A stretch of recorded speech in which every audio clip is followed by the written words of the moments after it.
Hello everyone, welcome to my mini blog. তো আমি খুব বেশি বড় ব্লগ করতে পারি না, মিনি ব্লগই করি। তো আজকে বিকেলের দিকে একটু মেয়েকে নিয়ে বেরিয়েছিলাম, ভাবলাম তোমাদের সাথেও একটু শেয়ার করি।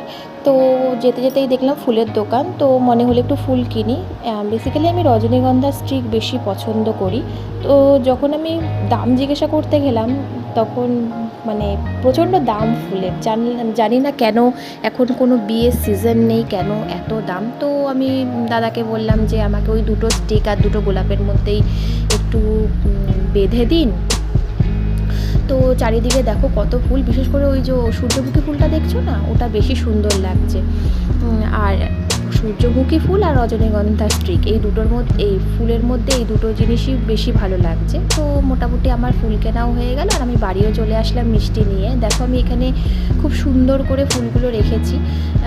একটা মানে ওখানে আমাকে দোকানের দাদা বলেই দিয়েছিলেন যে আপনি জলের মধ্যে ডুবিয়ে রাখবেন। তো আমি কাচের গ্লাসের মধ্যে ডুবিয়ে রেখেছি। আমার এই ব্লগটা ভালো লাগলে সাবস্ক্রাইব করে পাশে